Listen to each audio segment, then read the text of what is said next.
Assalamualaikum warahmatullahi wabarakatuh. Sahabat, ini adalah sebuah kisah nyata tentang kehidupan sepasang suami istri di sebuah kota kecil di daerah Bekasi. Mereka adalah Abdullah dan Fatimah. Abdullah dan Fatimah baru 4 tahun menjalankan hidup rumah tangga dan telah dikaruniai seorang putra. Abdullah adalah seorang suami yang soleh lagi pendiam. Ia bekerja sebagai staf keuangan di sebuah perusahaan swasta di daerahnya. Selama 4 tahun pernikahan, tak pernah sehari pun Abdullah tidak pulang ke rumah.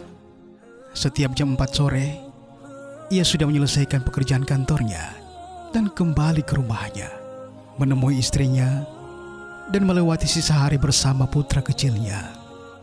Pada hari-hari libur, Abdullah sering memanfaatkan waktunya quality time bersama keluarga. Memang menurut Fatimah, Abdullah adalah family man, bertanggung jawab dan soleh. Hingga suatu hari, pekerjaan di kantornya membuat Abdullah lupa bahwa waktu udah menjelang sore. Ia harus menyelesaikan beberapa pekerjaan penting yang harus diselesaikan hari itu juga karena dikejar deadline. Ia benar-benar lupa bahwa ia belum mengabari istrinya. Hingga saat azan maghrib berkumandang, barulah ia tersadar bahwa waktu sudah malam dan istrinya sudah dari tadi menunggunya. Begitu ia mengambil handphone untuk buru-buru ingin mengabari istrinya bahwa pekerjaannya yang membuat dirinya tidak bisa pulang tepat waktu. Dan saat itu Abdullah melihat ada puluhan panggilan tak terjawab dari nomor istrinya. Ia lupa bahwa sebelumnya telah mengatur nada dering handphonenya menjadi silent saat asar tadi, dan lupa untuk mengaktifkan kembali ke nada normalnya. Ia mulai cemas, merasa bersalah, dan berusaha terus menghubungi istrinya. Namun panggilannya selalu di-reject. Rasa bersalahnya mulai membuat ia tidak tenang dan bergegas merapikan semua pekerjaannya yang memang telah selesai. Lalu buru-buru ke mushola kantor untuk sholat maghrib dan pulang ke rumahnya. Dan benar, di rumahnya ia sedang ditunggu oleh istrinya dengan wajah cemberut. Ada kemarahan yang tersirat dari wajah Fatimah. Ia berusaha menjelaskan dan meminta maaf kepada istrinya, namun tak mendapat respon dari Fatimah. Malam itu sebagai seorang istri, Fatimah tetap menyediakan makan malam untuk suaminya, menyiapkan air hangat dan semua keperluan Abdullah yang biasa dia siapkan saat pulang kerja. Tetapi satu, ia tidak mengucapkan sepatah kata pun. Artinya saat itu dia sedang marah besar, karena selama 4 tahun hidup bersama Abdullah, baru kali ini ia merasa Abdullah berubah. Saat tidur malam, Fatimah memilih tidur bersama anaknya, sementara Abdullah dibiarkannya tidur sendirian. Abdullah tidak putus harapan. Ia terus berusaha membujuk dan meminta maaf pada istrinya dan berharap agar Fatimah tidur sekamar lagi bersamanya. Namun usahanya sia-sia. Malam itu pun, akhirnya Abdullah dan Fatimah akhirnya tidur terpisah. Hingga pagi menjelang, kondisi Fatimah masih sama. Masih ada kemarahan tampak di wajahnya. Namun ia tetap menjalankan tugasnya sebagai seorang istri, menyiapkan sarapan pagi buat suaminya, pakaian kantor, dan segala kebutuhan lainnya, tanpa bicara sepatah kata pun. Dan kondisi ini berlangsung selama 3 hari. Hingga hari ketiga, sebelum pamit ke kantor, Abdullah mengucapkan kata-kata yang tidak biasa dia ucapkan dan membuat Fatimah tertunduk diam. "Fatimah, abang minta maaf sekali lagi ya. Abang tahu abang hilaf.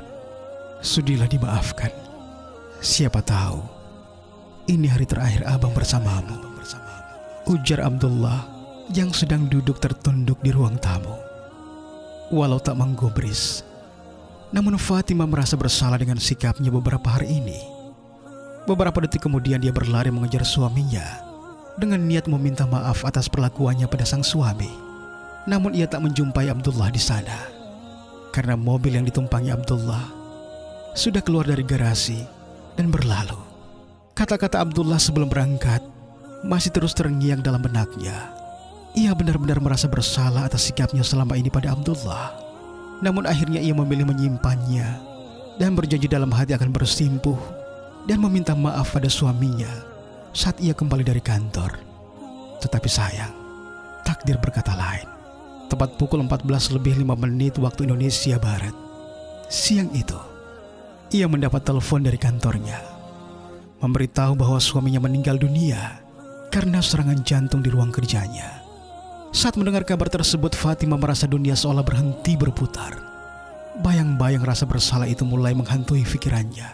Apalagi dengan kata-kata terakhir suaminya sebelum berangkat kerja tadi pagi.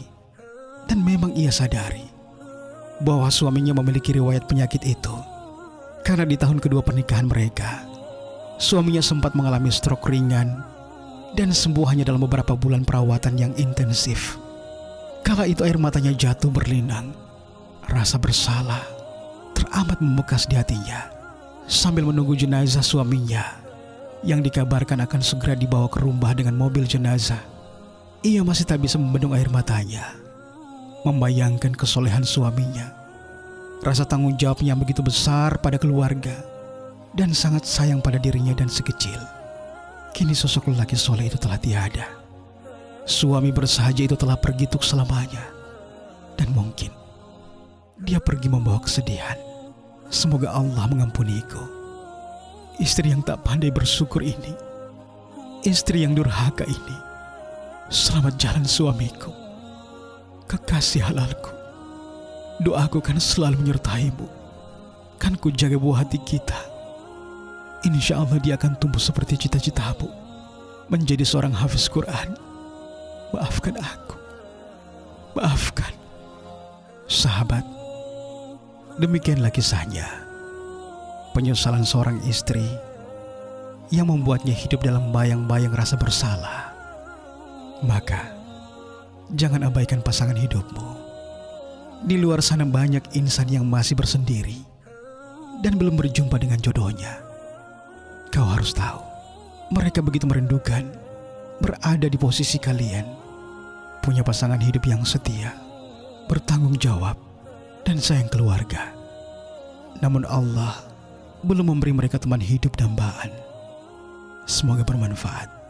Wassalamualaikum warahmatullahi wabarakatuh.